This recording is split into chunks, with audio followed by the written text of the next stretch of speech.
Hey guys, welcome back to your Daily Dose. Today we're talking about The Oval, Season 2, Episode 4. We start off with the First Lady and the President in Jason's room trying to empty that trunk so that they could put the body in it. The President is in denial that Jason killed Denise, his mistress. The First Lady recounts that on the day of Denise's murder, although she and her kids were going off to meet her mother for lunch, they were in the car and they were leaving the grounds, but Jason asked to use the bathroom. So they had to circle back around to let him go back into the White House. He went in apparently unescorted, and the First Lady is assuming that because the White House is so old, there's so many ins and outs and crevices that people don't know about, he snuck through one of them to get into their bedroom, and that's when he killed Denise. Taking those unknown paths allowed him in and out without anybody seeing him, including Kyle. If you could remember, Kyle was standing at the front door of the bedroom when this all went down. So Jason had to find another way in. So anyway, the First Lady and the President continue to cuss each other out and blame each other for their son's bad behavior.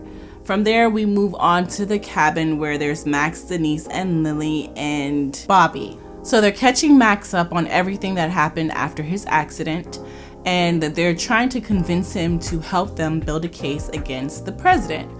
Max is stuck on the fact that the president has everyone in his pocket. So the Senate, the House, Department of Justice, Supreme Court, everyone is controlled by the president, and he doesn't see how building this case is going to make a change. Diane is insisting that she's going to force it and make it happen. They just need him. So they start clicking together different evidence that everyone says that they have. So Diane says that she has the underwear that she found in the Oval Office. And Max says that he cut off the bloody pillow top off that mattress that was in the president's bedroom. If you can remember last season, him and Yuma, when they were pulling on those threads, wound up in the bedroom and found the bloody mattress, which is what led Kyle to essentially do what he did to them. So Max has this major piece of evidence. They all decide that they're going to meet tomorrow and bring all their evidence together. So Diane leaves and Bobby escorts her out. Next, we have Barry walking into his bedroom where Sharon is just, I guess, dealing with some of her laundry. And he's again accusing her of this money. And it's just so asinine and annoying. She again denies that it has anything to do with her, cusses him out, and walks out the room. Next, we see Nancy outside trying to get into the house, but Richard changed all the locks because he's petty. Anyway, just as she's knocking on the door, calling Richard's name, her nosy neighbor comes out and it's like, hey, what happened? How come you can't get inside your own house? And that type of thing. And Nancy explains it away, but instead of the neighbor going outside, she insists on waiting for Nancy to go inside the house just to be safe. So it comes up in conversation that the First Lady's mother dies, and the neighbor asks Nancy to tell Richard to give the First Lady her best. At that point, Sharon comes and opens the door and lets Nancy in. So now we're on to Sam, who finally makes it home after a very long day at work. Unfortunately for him, it's going to be a long night too. So he walks into his house. It's a mess. Of course, Priscilla pulled all his clothes out of the closet, threw it in the hallway, like, boom, you don't live here anymore. He goes into the bedroom and he asks and she's lying in bed as if she's sleeping. He asks her if she's awake. She doesn't answer. And then he said, I know you're awake because you're a light sleeper. She asked him why he's there. He says, because I live here. We both live here. And she goes, I'll be gone in the morning. So he wants to sort this out now. So the first thing she asks him is, why was he hard when she met with him earlier that day? So he admits that he was with the First Lady and she came on to him. And he tries to kind of leave it high level, but Priscilla kept digging. He then admits that he was called to the First Lady's bathroom and she was in there. She was in her negligee. And Priscilla says, okay, why are you still there? Don't you find that weird or strange? He says that he was ordered to stay. He was given a command, so he had to stay, which is, again, Bullshit. But okay, Sam, we're rolling with it. Proceed. He then admits that the first lady ends up giving him a little bit of head, a little bit, just for a minute. That still counts, bruh. You still cheated on your wife. So rightfully so, Priscilla flips her lid, especially since he says, well, I was just so horny, making it seem as if he cheated because of her. Trash. Anyway, he asks Priscilla, what are you gonna do? I need to know what you're gonna do. And Priscilla says, I'm gonna kill that bitch. I'm gonna poison her. Period. And Sam's like, you can't say that. She goes, I don't care, and puts him out. Okay, so in the next scene, we have Sharon sleeping on the couch, and Kareem calls her, and I'm annoyed. Girl, pick a side. What are you gonna do? Are you gonna be with your man, or are you gonna be with your boss? Can't do both. You can't keep playing the fence, because I can't take it anymore. Anyway, she's entertaining the conversation, and he says to her, listen, there's a pregnancy test missing. Did you take it? What was the result? She says that it was negative. I don't know if I believe that, but in any case, she says that it was negative.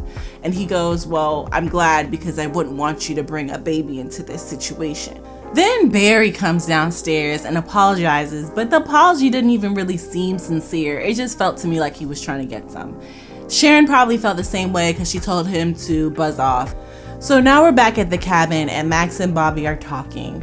Max is looking all gloom and doom, and Bobby is reassuring him that everything will be okay. And then Max also tells Bobby that, oh, I see the way you look at Lily. I know you love her. And Bobby's trying to deny it, but we all know what's the real deal. Max says that because he cares for her, it's going to make the whole situation a lot more difficult, but Bobby still denies it. So then Lily comes outside and then says, hey, I have an idea. How about I go back home and I say, I'm sorry, I'm not leaving. It was all a big mistake. And Bobby automatically says, no, it's not going to happen. They tried to kill you. So Max is like, actually, this sounds like a good idea. And Lily says, well, they tried to kill me because they thought I was leaving. If I come back and say I'm not leaving, then they probably won't kill me. And then I could be a mole on the inside. I can get information and pass it on to you guys. And Bobby is still pressing on the fact that, like, it's too dangerous. It's not going to happen, which basically proves Max right. So Bobby storms off, and Lily's like, I can't believe he's saying no. This is such a great idea. And Max says, it is a great idea, but he's worried because he's in love with you. And Lily's like, what do you mean he's in love with me? He just met me. And Max explains, well, if you've seen as much combat as we have, then you realize that tomorrow's never given and you fall very quickly, that type of thing. And so Lily just kind of sits there and soaks it all in, and we don't really get a verbal reaction from her. All right, so in the next scene, we get her husband and Kyle essentially just getting up and getting ready for the day. So they seem really cozy and cute together. Every other scene, they kind of play evil genius and you don't really like them as much, but right now their love or whatever this relationship is kind of cute. But Donald still looks like he has some lingering feelings for Lily. He keeps looking at his phone, wondering if she's going to call. Kyle says to him that she's not going to call, she's not going to come back, and when I find her, it's going to be over, alluding to the fact that he's going to basically kill her. But then Donald says, well, my first priority is Diane. And Kyle says that they've spotted her. So earlier this episode, Diane leaves the cabin, and I guess now she found her way back to her car, and the Secret Service is starting to watch her from there. Kyle also brings up Alan, Donald's assistant, and alludes to the fact that he's jealous and that he will break Alan's face if Donald tries anything, so don't. And they both kind of laugh it off. It was cute, but also we know that Kyle's crazy, so he might actually do that. Next, we see Priscilla calling Alonzo, her contact at the White House, to check up on Jean. She learns that Jean still hasn't checked out, and of course she's worried because she's been calling her all night and hasn't gotten a response. So she asks Alonzo to tell Sam about the situation. Alonzo questions her like, that's your husband, how come you won't tell him? Priscilla says, nah, it's a better idea if you tell him. And Alonzo asks if it has anything to do with the First Lady, who asked to see Sam right away, which again pisses Priscilla off. Alonzo out here trying to get people killed, to be honest. In any case, Priscilla says that she's going to go to the hospital to check on Miss Laura. If you can remember, she's the maid that found Jean's body under the bed and then had a heart attack. So maybe if she survives and Priscilla makes it to her before someone else does, she'll learn what really happened to Jean.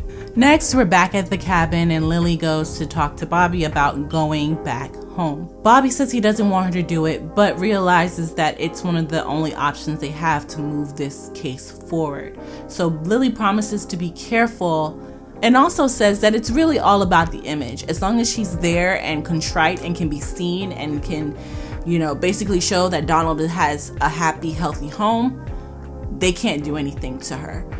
She also asked Bobby if she's worried about her safety or just worried about her being with Donald. Bobby says it's actually both. So Lily says, well, you don't have to worry about me sleeping with him because that's dead. And then they start flirting, and I'm sure you can imagine what happens next. So next we have Nancy making breakfast for Richard, who comes in and is pissed that she's even there. He questions her on how she got in the house and she completely ignores him. She's like, I made you breakfast, I re-ironed your uniform because you did a trifling job at that. And as he's trying to kick her out again, Barry walks in and tries to calm it down. Richard is still pissed and again is trying to get Nancy out the house. Nancy says, it's okay, Barry, don't worry about it. Since she has to go to the funeral home anyway. Richard starts questioning where she got the money from to do this funeral, because remember, he was real petty last episode and emptied the bank accounts and cut off the credit card so she wouldn't have any money to pay for the funeral. So he wants to know if her child's father is the one that gave her the money. She still doesn't answer him, and then Barry interrupts with the shoebox full of money and again asks either one of them if they know where it came from. Richard, of course, doesn't know, but Nancy remembers the shoebox because she bought Ruth a pair of shoes a couple years ago when they were out shopping together, and it was the last pair of that particular shoe in the store, so that's why that box sticks out to her. If you watch Ruthless, then again you know that Ruth said to some other girl that's in the cult that she has money stowed away in her baby father's house in a dresser. So in any case, they gather that the money belongs to Ruth, but then question, how did the knife get in there? The knife that they tried to use to pin Ruth's fake death on Barry. So they figure that somebody must have broken in during their absence and determined that the nosy neighbor, from earlier this episode, might have seen what happened. So Richard leaves them to it and goes off to work. Sharon asks Barry for an apology for accusing her of having all that money and selling drugs. Barry basically brushes her off and says, don't you have to go to work, and walks away. Sharon looks perturbed, and I really hope that she doesn't use that as an excuse to go back flirting and messing with Kareem and start this whole cycle all over again. So annoying. Now we have Priscilla dressed for work. Sam insists that he can't let her do that, but really isn't doing anything to stop it. He says that they should be able to work it out because he is faithful. And Priscilla's like, girl, in what world? You let somebody go down on you. In what world are you faithful? So again, she says she's leaving, and she's going to kill the first lady, and Sam is really doing nothing to stop it. I think he's just conflicted. His job, his protocol is that he lock her up, but that's his wife, and the wife that he knows wouldn't hurt anybody like that. So he lets her go. So finally, we're back at the White House. And just as the first lady and the president are pulling the trunk out of Jason's room, Jason shows up. And they start to question him about the body that they found, and he tries to deny it. They press harder, and he says, well, she tried to attack me. I hit her, and she fell and hit her head. And I got scared and essentially put her under the bed.